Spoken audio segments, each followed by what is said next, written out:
How's it going, everybody? It's me, Shane, and I'm here to give you another Solo Leveling episode review. Today's episode is episode 4. I've got to get stronger. And before we go any further, I got to tell you, I need you to hit that like button. I need you to subscribe and hit the notification bell so you can be notified of more reviews just like this one. And if you want to support me, the Patreon link is in the description below. Man, I kind of wish I would have watched this right away when I had the chance to, because it's a good follow-up. It's a really good follow-up to last week's episode of him finally, not last week's episode, of episode 3, where he's kind of learning about this whole player thing, and I'm still kind of surprised that he's never played a video game before, or maybe he had to grow up fast because it's just him and his mom is like Sleeping Beauty at this point. I don't know, but yeah. Jinwoo fighting for his life. His power increases. He gets stronger. He discovers that he has an inventory because he can't fight this. Steel-fanged lichen thing? He does punch it, right? The punches don't do enough, but he's able to punch. He's like, all right, well, I'm stronger. My body's lighter, so I'm able to backflip, which I don't think your body being lighter has to do with strength. I would assume that has to do with agility, but hey, this isn't my story to write. But he also he finds that he has Kim's sword, right? The one that Kim left him with when he got attacked by the rest of those stone statues, made with this and confronted with this choice. Has that sword been in that inventory the whole time? The fact that he thought and said, oh, wait, inventory, and pulls it out, it kind of reminds me of Ursa Scarlet's X-Equip ability. You know, it's basically an equipment hole. You pull something out of not impossible space, but another pocket dimension you have, which is also another really cool. That's actually a cool ability. I actually really like that. Where am I at here? I realized that he gets different things for doing this little quick dungeon that he did for doing the dailies, right? His points he gets 5 points instead of 3. When instead of carving up the lichens, because he has to fight 2 more, instead of carving them up looking for those crystals, I call them crystals, but they're called stones or something like that, essence stones, he instead gets items, which like Lichen Fang. He sells the Lichen Fang. He gets gold. He cannot shop in the shop yet because apparently he was low level at the time he tried this, but he's gotten stronger. That sword is getting brittle because you look to the left, by the way, there's no food and water because his backpack got ruined. I don't know when it got ruined, but it was ruined. And he looks to his right or his left, whichever way he's looking, and there's just the eyes of a bunch of lichens, and he has to fight them. And he fights them and kills all of them to the point where he gets the title Wolf Assassin, which gives him a boost when fighting animal type monsters, plus 40%, right? It's all video game all the time. He's actually leveled up. He's leveled up to actually after all this, before he goes fight the dungeon boss, I say raid boss, the dungeon boss, he's at level 15. He's got good stats. He's ready to go. He may be freaking out about not having a healer, but he's ready to go, ready to do all of the things. And where am I at? Because I don't want to give you a play-by-play here. But after he beats that dungeon boss, he gets the dungeon boss was called the Blue Venom Kasaka. I'm pretty sure it's called the Blue Venom Kasaka. Hold on, give me a second here. I wrote my notes. He went all Leroy Jenkins. He did go Leroy Jenkins on them because this whole thing is like, I gotta get stronger. That's my whole plan for here, right? I want to get the name of this. King of the Swamp, Blue Venom Fanged Kasaka. He also fought something else called a Black Shadow Razan and a Razor Claw Brigga, which is a monkey and a panther. Now, I'm going to hold off on that.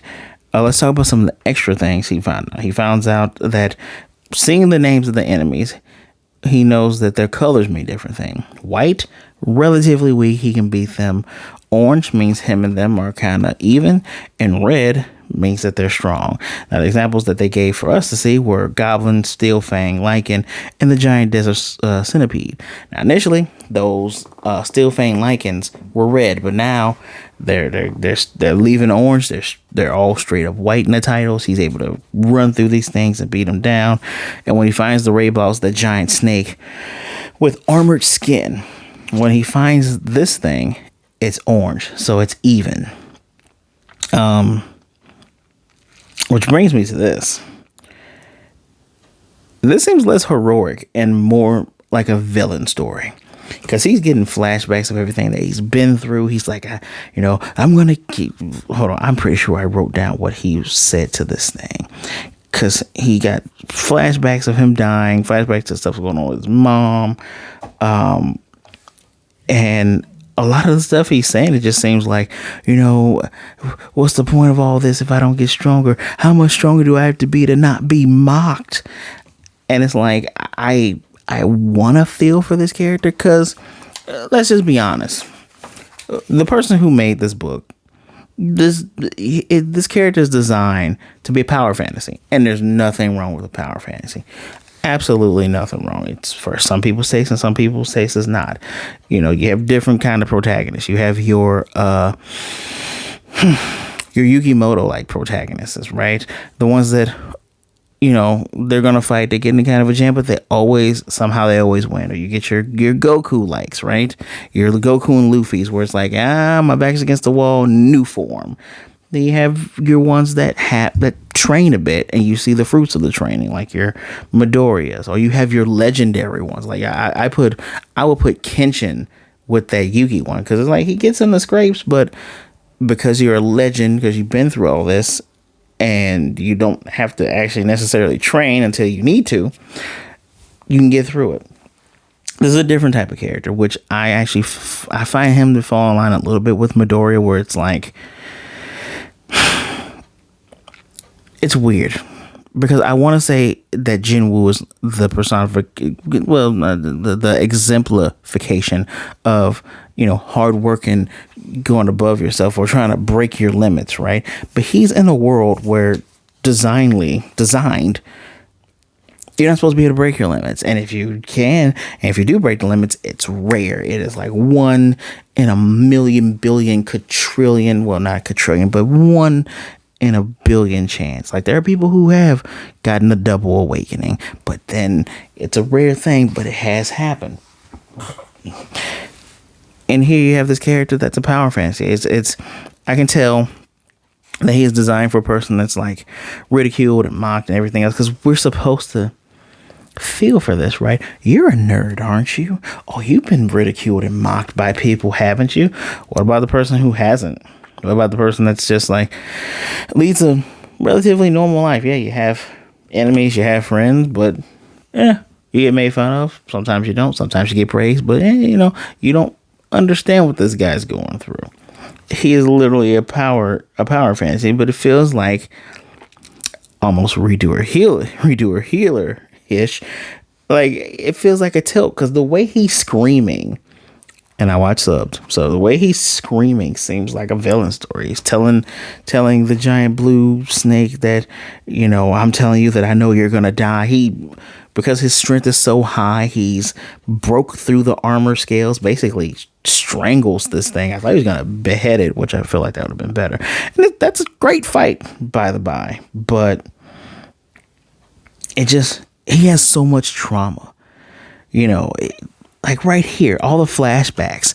He's thinking about, he admits in this fight that he's ashamed because he's weak, right? He talks about, nothing to do with he was weak and quivering in front of the strong.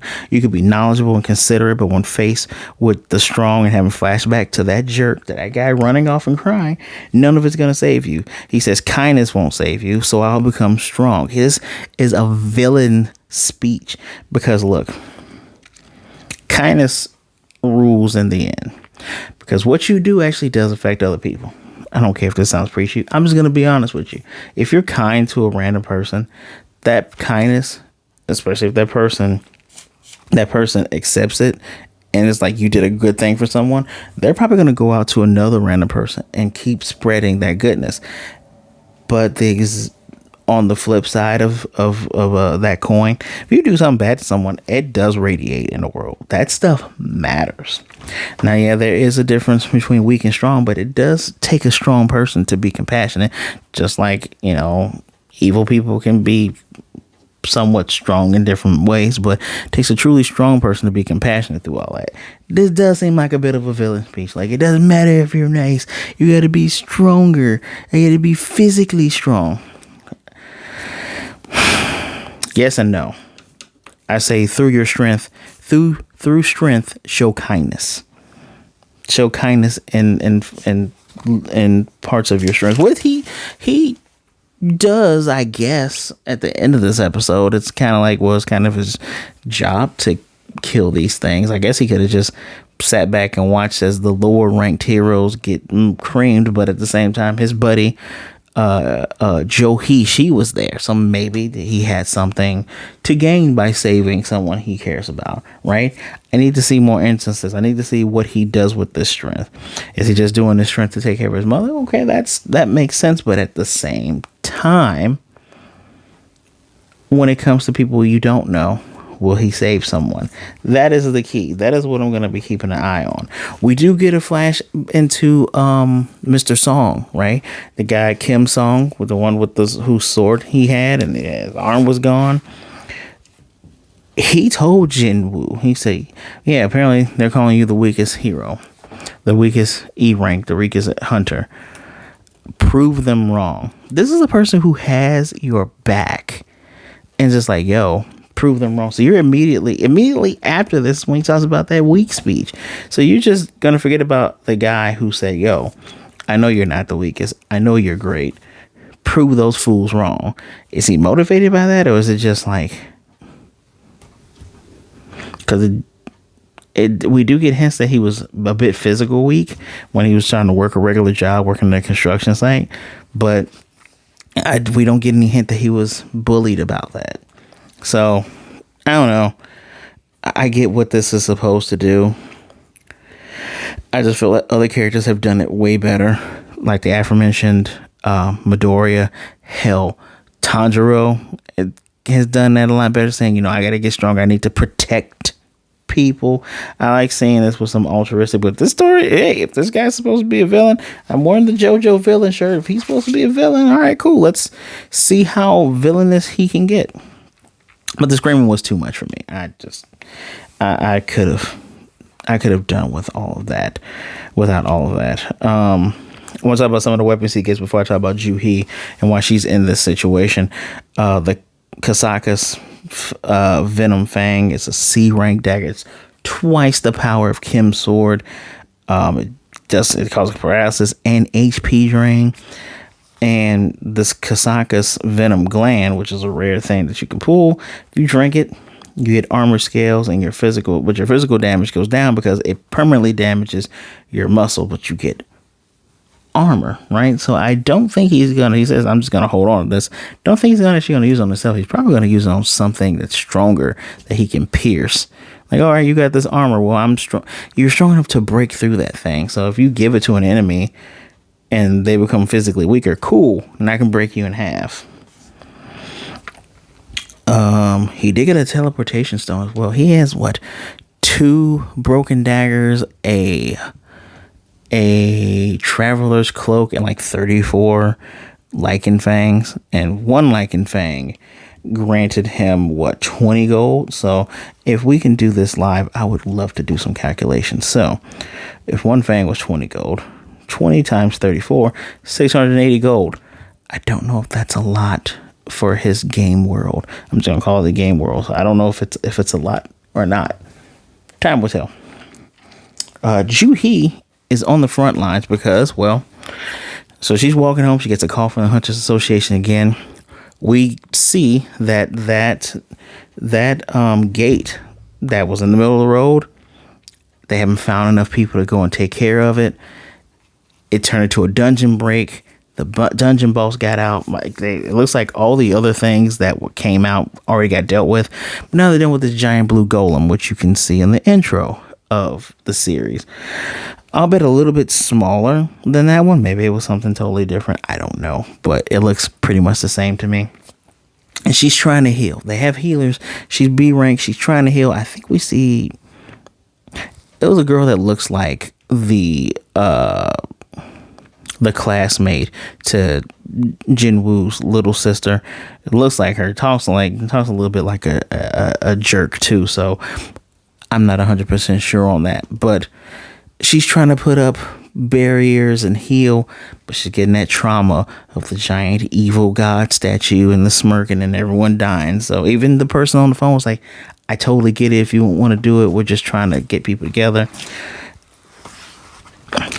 I feel like we're trying to give Jinwoo credit at perception, because while he's leveled up, his perception has leveled up as well. Whenever he uses perception, his eyes get blue and he gets all glowy and whatnot, kind of like what you see in the intro.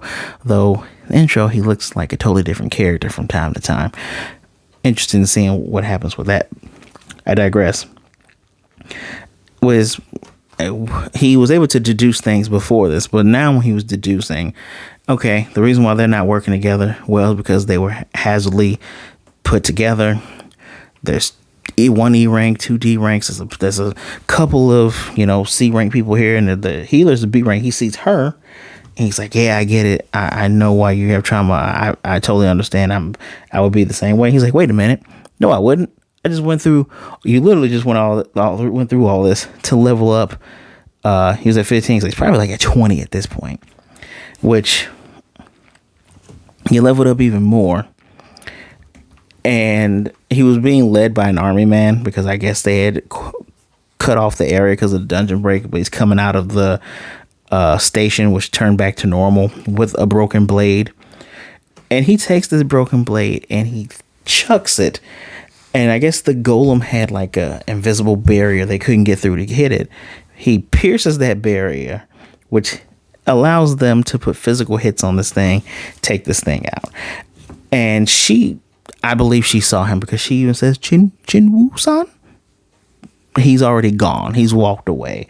Talking about, yeah, that thing was even weaker compared to the dungeon boss I fought. That thing's super weak. I will say one thing I do like about Jinwoo. The attitude of, yeah, I'm not afraid of dying because I've already done it already. Or, you are nowhere near as strong as the things that have already sent me to my grave already. I'll take you out, Blue Snake thing. Oh, this thing? You're not on my level. I can take you out easily. Who cares about Mr. Golem Man? The rest of them can take him out. But he does seem a little bit arrogant, doesn't he? Talking about, oh yeah, they're pretty weak, but that thing's super weak. It's not even worth the time. But the Night Hunter that seemed to be in charge of the operation said, yeah, who threw that? Oh yeah, it was a hunter, but I guess he's gone now. He's like, yeah, he had to be high ranked just to throw a broken blade and get through that. It's just... So dude has to be at least, if he's not B rank, he's at least A rank at this point, which is fairly interesting to go high like that. I mean, you could, when you're trying to build up your character, I guess going from, 0 to 100 is the thing you can do within 4 episodes, or you can start at 100 like with One Punch Man and MASH. But I don't know. I'm talking it out with you guys, right? But that was fun. It was the one thing I'll give this episode credit for, despite me not liking all the screaming and going, okay, are you a hero? Like, I feel like we're rushing so many things. Like, I'm supposed to identify with this character, right? And I get it. Like, I was bullied in high school before. Like, I'm a larger guy. Duh. So I guess this is supposed to be for, but I can't really identify with the whole, oh, you're weak. I usually just ignore people who talk trash and talk shit, because it's like, I know myself better than you, and I have a support system that's way better than you. My support system will crush you, so I don't believe in anything you're saying. Jinwoo does have a support system too. He had Johee, has a sister, even had Mr. Kim Song. So I'm, unless Kim Sword was the other guy. Was it the other guy? No, it was Mr. Song with the one arm. But next episode. Nope. I talked about all that. I'm just interested. I'm interested. Like, at first I thought he was at level 12. I had to look back at my phone notes. No, he's level 15, I believe. Does he get to level 100? Is that like the super max? I'm kind of interested on how far the game mechanics of this world are gonna go.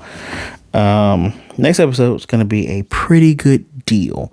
So I want to know who's going to have a good deal for him. We know that Juhi knows it was him. Is she actually going to step forward and say, yeah, I was going to visit you, but then I became uncomfortable because you decided to move forward with your life while I'm sitting here still having all this trauma? Please see a therapist, girl. You're going to get yourself killed. I have no clue what I put on. I said something was bad. Said something. Oh, Haphazard Team is bad. Yeah, Haphazard Team is bad. So I suppose that's why they have guilds. You have guilds so that you work with these people. You have a rapport, and now you all can work together in the field and don't have to worry about dying. Makes a lot of sense.